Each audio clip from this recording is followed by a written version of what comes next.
அக்கா அம்மா பொங்கல் அன்னைக்கு உனக்கு ஒரு விஷயம் சொல்லியிருந்தேன் ஞாபகம் இருக்கா? இருக்குமா. இவ என்கிட்ட கேட்டிருந்தாங்க. நான் பொங்கல் அன்னைக்கு வந்து அதுக்கு முந்தின நாள் நைட்டு தான் இந்த அடுப்பு போட்டுட்டு இருந்தேன். பாருங்கள், இதான் எங்கள் வீட்டு அடுப்பு. ஓகே, இது நான் தான் போட்டு இந்த அடுப்பு இதை அன்றைக்கி நைட்டு நான் போட்டுட்டு இருந்தேன். அவன் என்கிட்ட கேட்டான், ஏம்மா பொங்கல் அன்றைக்கி இந்த டைமில் ஏம்மா நீங்கள் புது அடுப்பு போட்டுட்ருக்கீங்க, நமக்கு தான் வந்து கேஸ் அடுப்பு இருக்குல்ல அப்படின்னு சொல்லிட்டு கேட்டான் என்கிட்ட. அன்றைக்கி நான் வந்து அவனுக்கு பெரிய ஒரு எக்ஸ்பிளைன் கொடுத்தேன். இன்றைக்கி நான் உங்களுக்கு ஷார்ட்டாக சொல்கிறேன். என்றைக்கா இருந்தாலுமே இந்த விறகு அடுப்பு தான்டா நமக்கு தேவைப்படும்.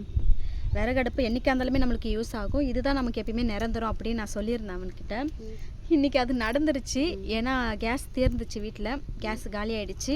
நாங்கள் கேஸ் புக் பண்ணுறோம், எங்களுக்கு கால் போகலை, இன்னும் போகலை. நாளைக்கு தான் ஆஃபீஸ் இருக்குது, ஆஃபீஸ் க்ளோஸில் இருக்குதுன்னு சொன்னாங்க. அது எப்படின்னு தெரியல, நாளைக்கு போய் பார்த்தா தான் தெரியும். எப்பயுமே வந்து கேஸ் தீர்ந்துருச்சுன்னா நாங்கள் அடுப்பு பற்ற வைப்போம் தான். ஆனால் இனிமேல் நாங்கள் தொடர்ந்து இந்த அடுப்பில் தான் செய்ய போகிறோம் அப்படின்றதுனால தான் நான் இந்த வீடியோ எடுத்தது.